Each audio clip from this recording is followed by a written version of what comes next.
Existe aí o artigo 319 e 320 do CPC, em especial o 319, que mostra como o advogado tem que peticionar, tá? Mas ali é uma petição de forma generalizada, porque agora a Lei 8.213, né, sofreu ali uma alteração na redação. E aí vem a grande novidade, né? A Lei 14.331, agora de 2022, introduziu ali o artigo 129A da Lei 8.213. O que é que diz esse 129A? Então, ali já traz requisitos, né, para a petição inicial, de uma forma, traz cumprimento de algumas informações adicionais, mas complementares. Aí é o artigo 319, 320 do CPC. Então veja o que aqui diz o 129A.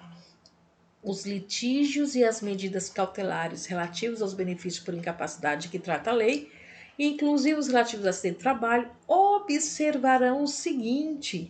E aí vem, inciso 1. Quando o fundamento da ação for a discussão de ato praticado pela Perícia Médica Federal, então, o que é que tem que observar? Não, deverá conter, em complemento aos requisitos do 319 do CPC. Então, observe que existe uma obrigatoriedade da peça ser nesses termos agora para evitar a inépcia da inicial, para evitar que o processo seja extinto sem resolução do mérito. E aí veja o que é que deve conter no bojo da inicial ali, na exposição dos fatos. Descrição clara da doença e das limitações que ela impõe.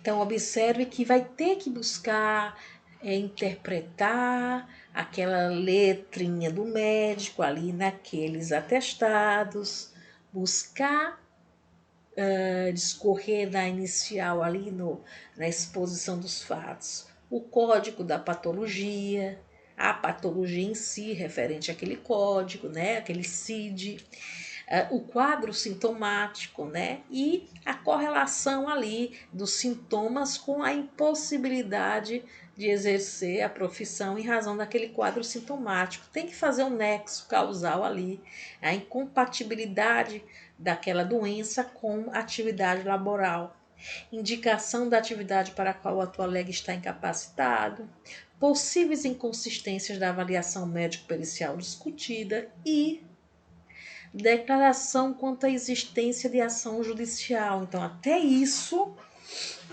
agora é uma imposição legal que se traga no bojo da inicial de que a parte outrora já pleiteou em juízo, né? Mas observar o quê? Ela pleiteou em juízo lá atrás. Dentro daquele processo se fez coisa julgada material. Mas aquela coisa julgada material pode sofrer alteração se houver uma modificação no suporte fático, ou seja, após o trânsito julgado da demanda anterior, a situação houve alteração na situação de fato. A parte ocorreu um agravamento da doença. Então, uma vez havendo um agravamento da doença, pode-se pleitear novamente juízo. Mas aí vai o quê? O que é que diz a letra D? Aí do artigo 129A. Declaração quanto à existência de ação judicial anterior com objeto de que trata este artigo, esclarecendo os motivos pelos quais se entende não haver litispendência ou coisa julgada quando for o caso. Então não há como ser coisa julgada, porque ainda que sejam as mesmas partes, ainda que seja o mesmo pedido, o mais sofreu alteração na causa de pedir por progressão e agravamento da doença. Então, 319, cumulado agora com 129A da Lei 8.213, que foi uma introdução feita pela Lei 14.331 de 2022, ok? Então, nos fatos. Então, essa parte dos fatos é ali onde tem a identidade do advogado, né? o advogado, ele traz a sua identidade. Então, nenhum professor, ele vai ensinar como advogado, deve ali redigir a sua petição. Porém, o que é importante ensinar é o que deve conter na inicial, para que ela hoje não seja, dita como inepta, em razão da defesa que não foi consistente, que não trouxe as informações necessárias para a apreciação e defesa. Então, veja, o que é necessário conter? O que é necessário conter a gente indica, mas como você vai trabalhar a sua redação, aí é algo particular de cada advogado.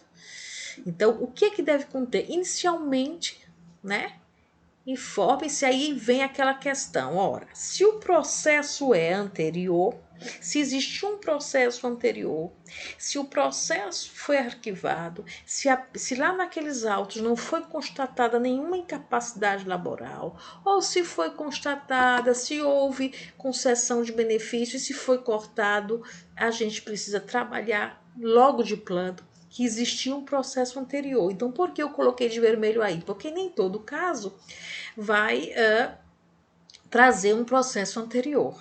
Mas caso traga um processo anterior, é importante dar ciência, como a gente viu agora, que é regra da ciência de que houve um processo anterior. Então, neste caso aqui, já inicia lendo os fatos, Inicialmente informe-se que o fato jurídico no qual se apoia o presente pedido é diverso daquele, objeto de outra decisão outrora proferida nesta sede, porquanto sobreveio modificação no estado de fato, agravamento patológico, motivo pelo qual descabido eventual fundamento de ofensa à coisa julgada. Então, logo de plano, a gente vai afastar eventual, arguição, de coisa julgada, porque o INSS já entra logo com essa defesa de que houve aí coisa julgada, porque a parte é a mesma parte, o mesmo pedido, porém a causa de pedir, olha ali, sofreu modificação no estado de fato.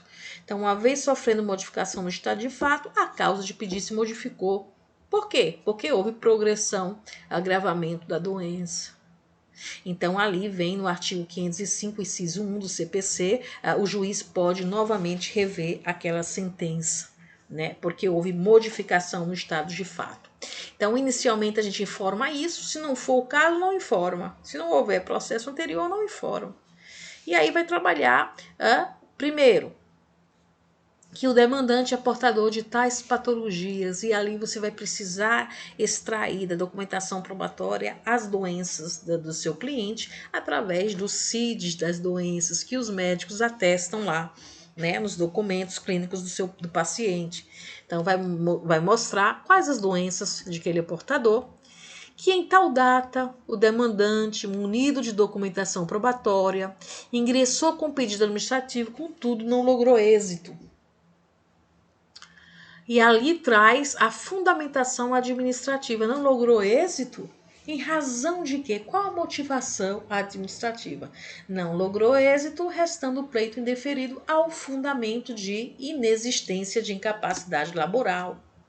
E aí eu coloquei novamente de vermelho. Por que eu coloquei? Porque a gente viu lá, eu já trouxe de forma bem genérica para vocês, que nem sempre a gente vai acumular o nosso pleito de auxílio por incapacidade temporária ou por incapacidade temporária, nem sempre vai ser acumulado aí com aposentadoria por incapacidade permanente, porque se tratar, de pessoas, segurados que contribuíram acima do salário mínimo, a aposentadoria será desfavorável, será prejudicial para ele. Então, nem sempre eu vou acumular o pleito. Então, se eu for acumular, vou colocar aí a questão de que existe a impossibilidade do demandante se submeter ao processo de reabilitação em face das limitações impostas, etária, cultural, natureza do ofício, razão pela qual pugna aí pela concessão de aposentadoria por incapacidade permanente.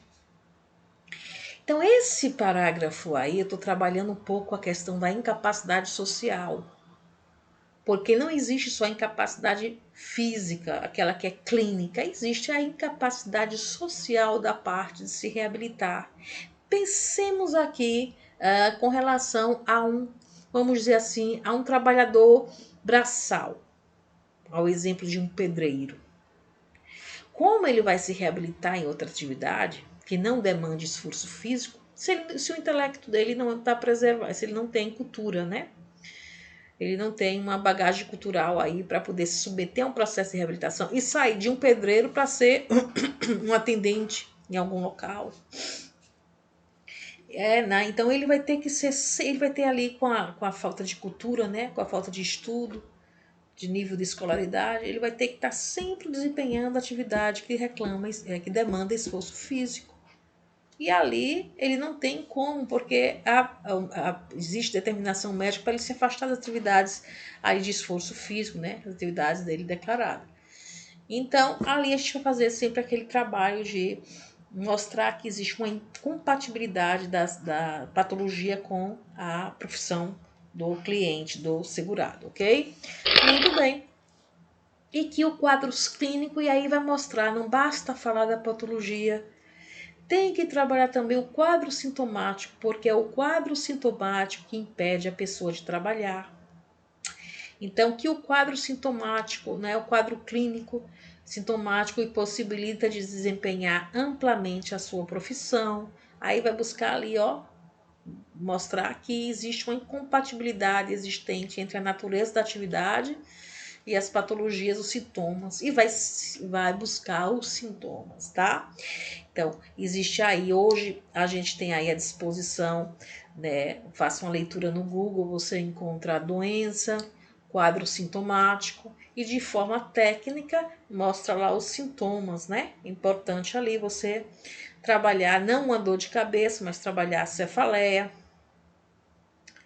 não às vezes você dizer cãibras, né? Trabalha um termo técnico diferenciado, contrações espasmódicas. Então, tem termos técnicos que a gente vai trabalhar, né, para não estar buscando banalizar tanto uma forma, vamos dizer assim, uma forma muito simplória de falar no nosso dia a dia. Então, a gente trabalha, né, falta de ar, a gente não traz falta de ar, mas traz uma dispneia. Enfim, vamos trabalhar mais os termos técnicos para que a peça ela fique dentro de um padrão técnico, ok? Muito bem. E por fim a gente vai lá e arremata a peça, né? Dizendo que a prestação perseguida é de caráter nitidamente alimentar. Então, só aí nos fatos, o que é importante colocar 5 parágrafozinhos, né? De modo que eles sejam bem trabalhados nessa ideia. Cada advogado traz sua identidade dentro da forma de redação, mas que cada parágrafo tem que conter aí essas ideias, ok? Com relação à parte do direito, aí a gente vai buscar, e aí volta para a questão lógica aqui de pensamento, o auxílio por incapacidade temporária só tem que lembrar de 3 coisas. Carência, qualidade e incapacidade. São os pressupostos legais, ok? Muito bem, esses pressupostos legais estão lá nos artigos 15, 24, 25, 27A da Lei 8.213. Muito bem. Os fundamentos jurídicos também. Lá a gente vai buscando sempre do maior para o menor, a gente vai buscar o respaldo maior na Constituição Federal, artigo 1º, 3º, fala da dignidade da pessoa humana, né? Fala da questão da previdência social, né? Que tem o dever do Estado ali garantir o benefício para quem está realmente com idade avançada, quem está realmente com incapacidade para o trabalho. A Lei 8.213, tratando-se de auxílio por incapacidade temporária, e aí buscando-se também a acumulação ou aposentadoria por invalidez, que é por invalidez, hoje é aposentadoria por incapacidade permanente. Então, a gente sempre está buscando respaldar os 2 pleitos dentro da petição, com todos os artigos que envolvem esses 2 pleitos. Então, tratando-se de auxílio por incapacidade temporária, nós temos 59, 60, tá? e o 59 e o 60. 62, 42 e 45 diz respeito aí a aposentadoria por incapacidade permanente, ok? Então, a gente está sempre buscando ali contemplar todo ali a parte do direito envolvendo os dois benefícios, tá bom?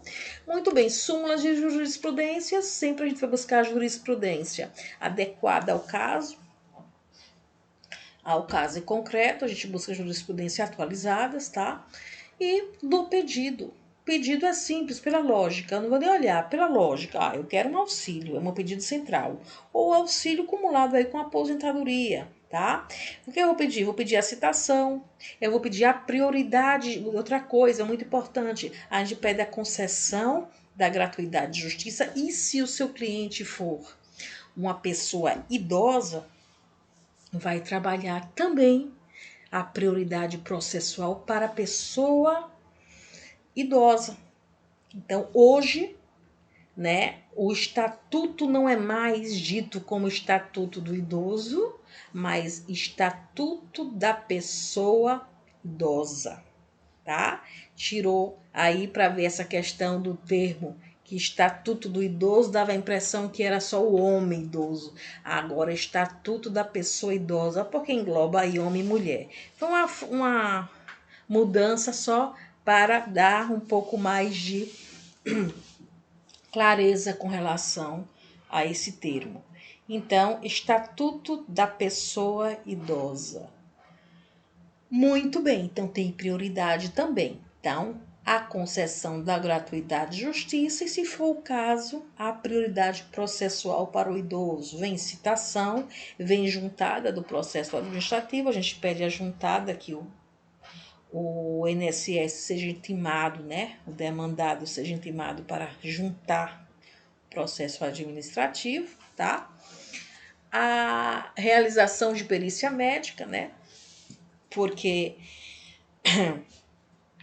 não se tem como nem buscar uma tutela. É muito difícil se dar uma tutela de urgência, apesar da verba ser de caráter alimentar, porém, tratando-se de benefício por incapacidade que requer um conhecimento técnico da matéria, o juiz não tem esse conhecimento para de plano buscar ali uma tutela, garantir uma tutela de plano, porque ele precisa do auxiliar do juízo, que é o perito judicial, para poder dizer se existe ou não incapacidade passível ali de conceder esse benefício.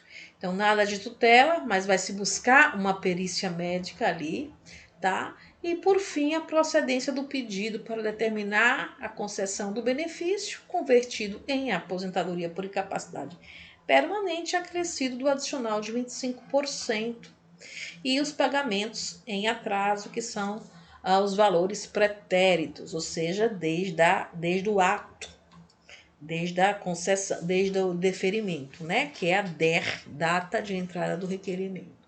Honorários contratuais, sucumbenciais, se for o caso, de contratual acosta o contrato no processo para que seja a verba retida, a verba honorária retida, ok? Muito bem.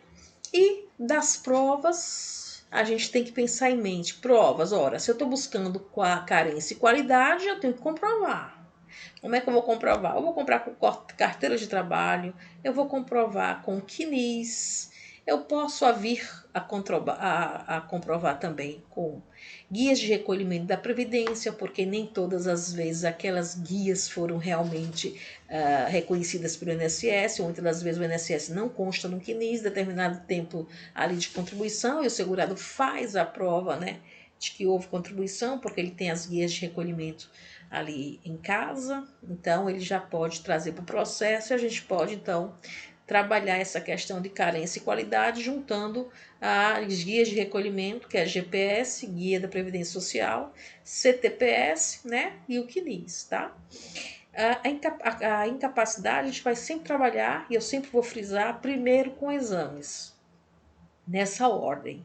Exames, atestados, laudos médicos, laudos médicos administrativos, né, que é esse que eu pedi para buscar sempre do seu cliente a senha do meu INSS para que o advogado tenha acesso e migre toda a documentação que ele julga importante para a defesa, tá? E esse documento é justamente laudo médico administrativo, receituários, encaminhamentos, prontuários médicos e tudo mais.